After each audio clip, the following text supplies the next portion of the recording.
Hey there. Welcome to another episode of Heart and Hustle, Visionary Healers, Movers, and Shakers.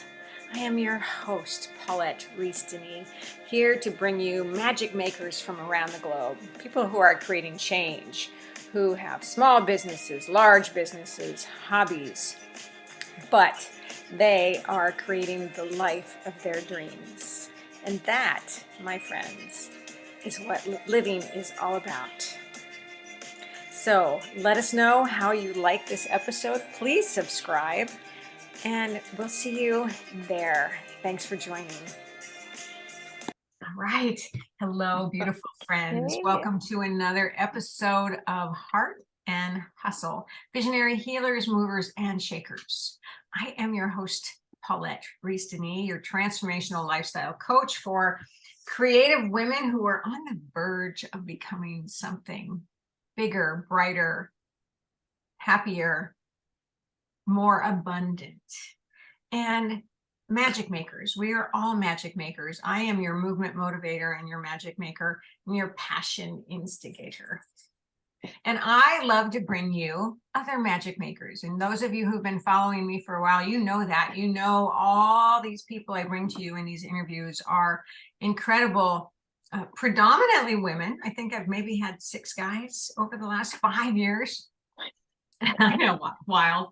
And but I just love to bring you and network and share what these people are doing to bring themselves into more joy and abundance, but also creating change in the world, bringing happiness to others, and healing and magic and prosperity and creativity and just a beautiful way of life. And so today I get to present to you this beautiful friend of mine, Maria DeRosa is here. Maria. Oh, hi, Paulette. Thank you so much for having me. So It's just excited so that cool. you're here. We've been trying to do this now for a couple months, so I'm really happy. And I had power outages today, and we weren't even going to be able to do it, but now we can. So I'm really happy. So Maria, Maria and me can talk about food forever. Oh, amen. And so she is the founder of Ladies of the Kitchen. And I'm going to let her talk to you a little bit more about that. But she brings together women into her kitchen to cook and to heal. And that's probably a very simple way of putting all the things that you do, Maria. So why don't you share with us a little bit about what you do? Oh, well, first of all, thank you so much for having me. And in your intro, you mentioned about bringing together women, that are recreating themselves, that are finding ways of expression that are just so needed in the world. And through a challenge, which I think many of us who are sharing light like yourself in the world, I think a challenge presents to ourselves in life. And then all of a sudden out of that, we go, whoa, what am I going to do? How am I going to do? Will I do? And that's basically what happened with me in the creation of Ladies of the Kitchen. Mm-hmm. I am a former high school teacher of 11 years, and I'm also a former restaurant owner of 28 years. Oh, wow. And both of those were literally seasons in my life. There were challenges and obstacles and things that kind of transitioned both of those careers to a point where I was like, I am not able to do either one of these. I chose a different path, and that path required serenity. And as a result of making that choice, I found myself looking at my talents. And I think a lot of times some of us lose that. We forget, what can I do well? I've been a mom, and doesn't anybody know how to be a mom? Or I've raised 4 kids. Doesn't everybody just kind of figure that out? My kids off in college, all these things that we do in our minds, and we forget we have talent. And I realized I can teach, and I love to cook and bake. And how can I use those talents to make myself happy, but at the same time being of service to others?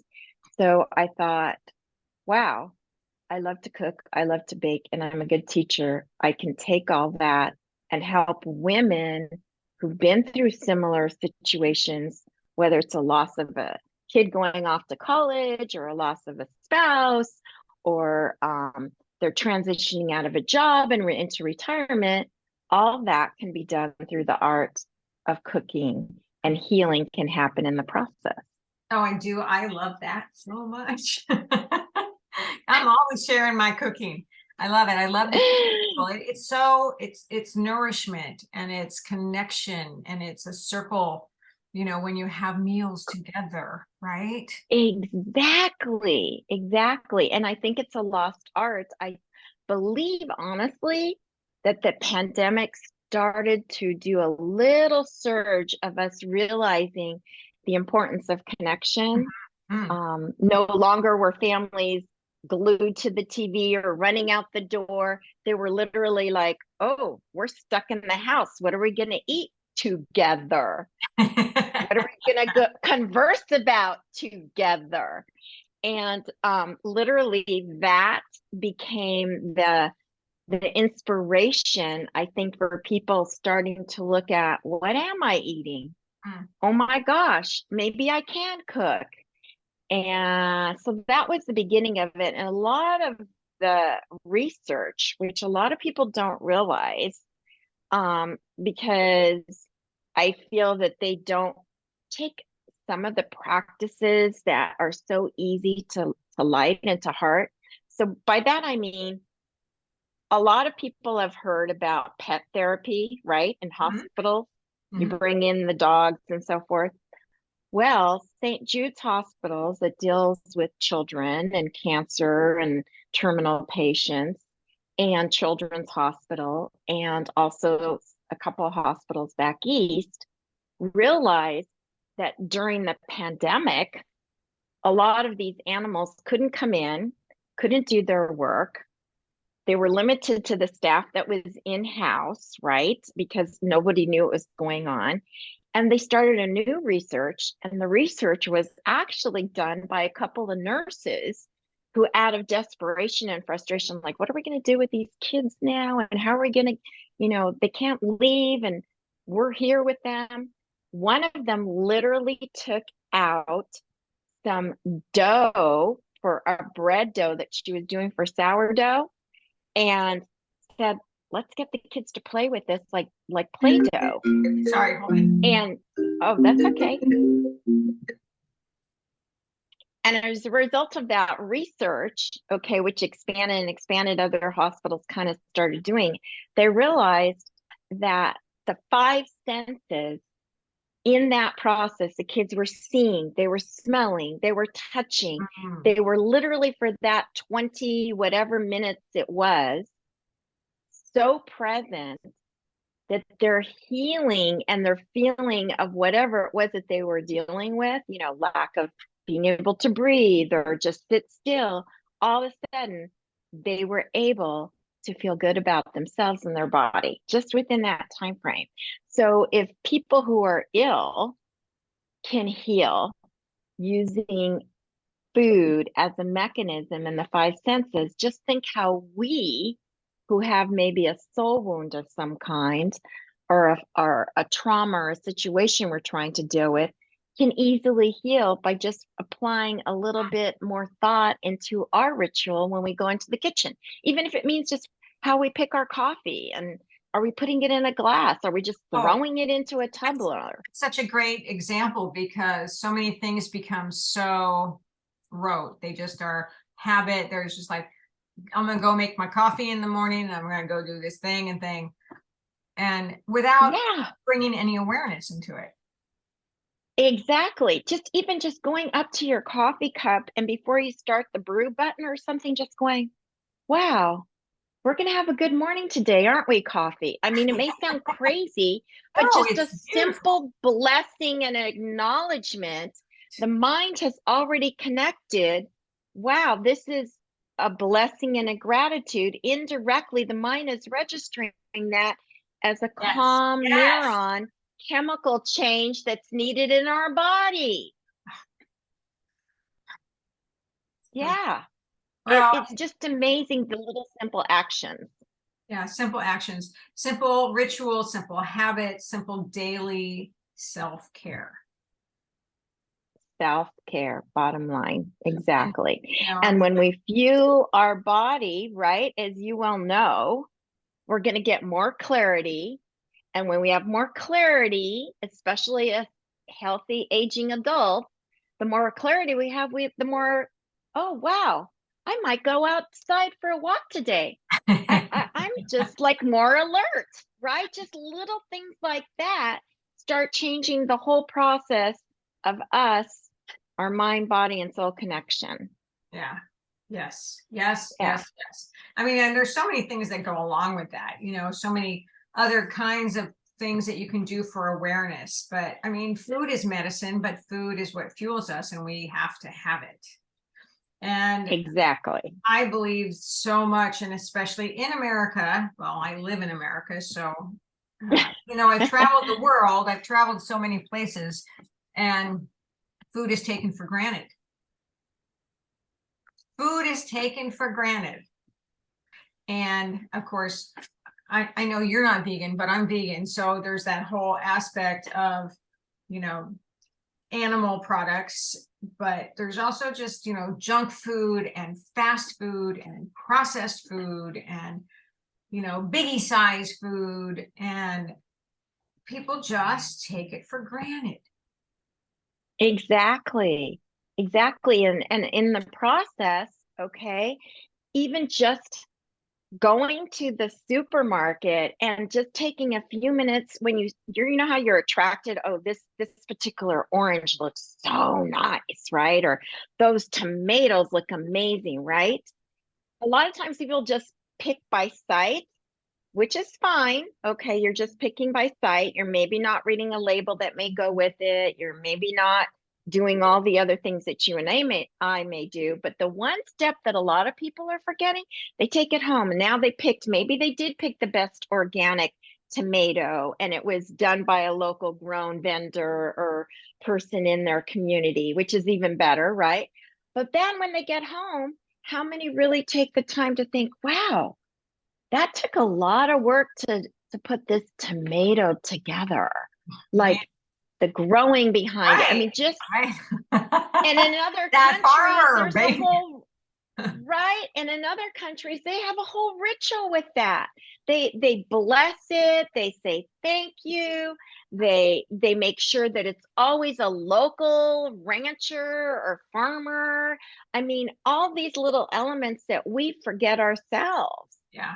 Just that Like blessing blessing and your food acknowledgement. when you're about to sit down for dinner. It does not mean that Yes, it's a religious act. right. It's a connection with the food, the spirit of the food, the spirit of the earth The that grew spirit of the it, food. you know, and And it does have your energy, right? absolutely. It does. So why do we have this disconnect? I mean, we're just this overconsumptive society and I spoiled think society. yeah, I think a lot of people have taken on the beliefs of our culture. And once you take on certain beliefs, either through advertisement, medical doctors that honestly don't know that much about nutrition, we put people in certain categories and we go, well, the news should know it's the news. That doctor should know he's a doctor. Oh no. We automatically put power and create a belief. We make that belief strong. We hold on to it. It makes sense to us. And we're off and running with that, and nothing's going to change our minds. And it's easy. And it's easy. And It's that's probably habit, the part that is the scariest of it all, right? because we're such an easy, just give me that gratification, just give me that information. And I Oh, want it okay, now. And I want it now. now. Mhm. Oh, wow. We could talk about that for a really long time. Right, So good. Oh my God. exactly. This is so juicy. So I want to know a little bit more about how you, oh gosh, I know you do so many things because you're multi-passionate like me. I know you work with the Betty Ford Clinic. Yes. So you work with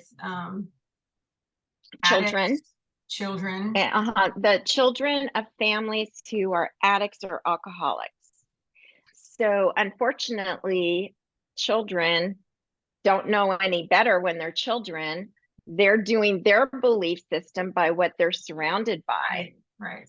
So not only are they lacking good, stable upbringing, a lot of them are lacking food, because if your mom is drinking her way away during the day, she's not about to cook you a good meal. So a lot of these kids are not only deficient emotionally because of what's going on in their home, but they're also deficient nutritionally speaking, which then adds to it, right? Just adds to the whole process. They might be eating a Twinkie because that's all that's in the pantry. Mm-hmm. So yeah, so that's one thing that is definitely done there, which is amazing, is making sure that they're eating well when they are there. So what was your path to get, I mean, you've been a teacher, you've had a restaurant, you're doing this beautiful cooking and coaching and, you know, magic making thing. How did you get to working with the Betty Ford Clinic or with the addicts, or how did your path develop? That's really a great question. The main reason my path went that way was the person that I had the restaurant with, that I spent a good chunk of my life with, even when I was teaching, was my ex-husband. And we had been married almost 38 years when I chose to leave him. Hmm. During those 38 years, I experienced the life of living with an alcoholic addict. I did not realize until my 7th year of marriage, because oftentimes what you don't know, you don't know. You're just comfortable with what you think is. Right. So the first 7 years of my marriage, I just thought, well, this is how it is. We go to parties and he drinks, and he was able to function and it was well. But by the 7th year, you know, consistent drinking gets to a point where it's not healthy anymore for anybody. And it was starting to affect our children and our marriage. So through the years, he was in and out of different rehabs, in and out of fellowship programs. I consistently stayed with Al-Anon, which is a fellowship for people who are living in a setting of addiction. Mm-hmm. And after I left all this and chose a different path, part of my creating was, this is my life and I've changed and I'm happy today. You don't have to go down this rabbit hole. So can't I use that as part of my story and hope for others? I can't be the only one that has experienced this. And I'm starting to find out right now, doing more and more research. Do you realize that 1 in every 4 children in America today is living in a similar setting? 1 in 4. That's huge. That's huge. That's huge. So if my dog barking, so, I'll be done in a minute. Pleasures of working at home. It's all right. It's all good. love it. Yeah. And that's, you know, that's why do we settle? Mm-hmm. I think because we don't know any other way, or we just think, well, this is the way it's supposed to be. Yeah. And fortunately, there's an expression, I'm sure you've heard it. When you get sick and tired of being sick and tired, Stop. What the hell? Somebody's at my door. Oh, okay. It's okay, Rosie. Stop barking.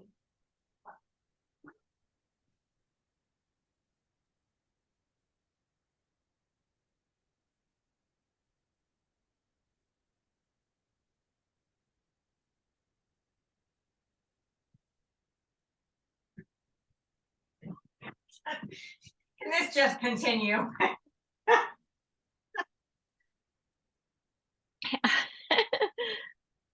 Life is in session. The dog, the Life goes neighbor, on. the dog, the neighbor, the water, the power. I love it. All right, I will cut all this out. Okay, gosh. Oh, that was so good too, that conversation. All right. So as I was saying, I'm sure you've heard the expression that when you're sick and tired of being sick and tired, you finally just surrender and decide, I got to make a choice. And some people feel they have no choice. Right, that's so And true. Yeah. I think that comes from after a while having zero self-esteem and just having no more energy physically or Right. emotionally. And they're going to, Now, luckily, yeah, and they're going to settle. And fortunately, I got to that point, but fortunately, I had enough energy and withdrawal at that time to go, whoa, this is not me. This is not healthy. thank you. Yeah. Yeah. So Oh, yeah. you just, you come up against a wall and it's fearful to break down the wall, right? It's fearful Yes. to make a change. But knowing there's so many people out there to support you, to help you, and that's part of what you do. It's part of what I do. So tell us a little Right. bit more about Ladies of the Kitchen. So, what I've been doing now is I provide 3 different avenues. One is literally in home, a safe community in my home. I have a pretty good sized kitchen where women can come together, and I try to make it a safe group, no more than 10 at a time. And there's a specific topic that we talk about. There's a specific ritual that I do using either all 5 senses or 1 to 3. And after that, we all literally cook based around the ritual and the topic together in community. And then we sit down and we converse, and they all receive a booklet, whether you do it in person. The second way I do it is online. It's a little bit more challenging online because sometimes you may not have that sense of energetic connection as you do when you're, it's just like having coffee with somebody. Right. It's different when you're in person, but it does work. It's just done a little bit differently. So that's another way. And then I also have one-on-one coaching where someone can say, I'm not comfortable yet. It's really been hard. For example, divorce is really tough for some people. I know mine was. Also, when they lose a child, it's very difficult. So these are, especially if there was addiction involved, they were drunk at the time, they had drugs. That the mom takes it on very personally. So a lot of times I do some one-on-one first with them and give them some resources, and then we go into the cooking. But I always try to encourage them initially, like, what are you eating, or what did you eat today? How did you really honor yourself today? Today's all we have. So what did you do today? Like you were saying, Paulette, you always go back to self-care. What did we do for our own self-care today? A lot of women just always put themselves last. I mean, oh, I'll just throw on a hat because I'm going, okay, that's fine. But because, I don't want to comb my hair because it's messy. We all do that. But how many times do we extend that into, oh, I can wear this again? Or, oh, I'll just have a cup of coffee. That'll get me through the afternoon. Right. We rationalize a lot. Self-worth. Yes, yes. And of course, And women are yeah, we're just the worst in terms of the two genders because we want to take care of everybody. Exactly. It's within our like thing. It's a beautiful thing if you take care of yourself first. Amen. Like putting on the oxygen mask first, right? Yeah. Seriously, how are we going to save the person next to us if we're like frantic ourselves? Yeah. So many good juicy tidbits in here. How you doing out there, friends in Heart and Hustle Land? You're getting some good juice here. So, nourishment and feeding the body, but it also feeds the soul and it feeds the emotions. And, taking time to feed yourself, right? And feeding yourself is not only food. Feeding yourself, Right. right, with inspiration, feeding yourself with surrounding yourself with great people. With the right people. Yes. Yeah. That's what Feeding you and I yourself are by dressing connected. yourself in the morning, like what you were just talking about.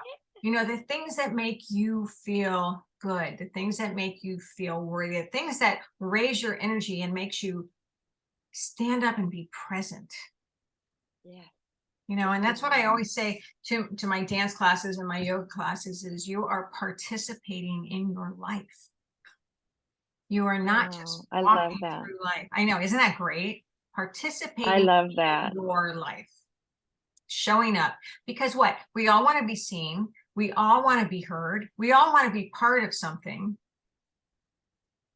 And what you do is bringing these beautiful souls together to nourish and understand what it is like to stand up and be present and be seen in that circle.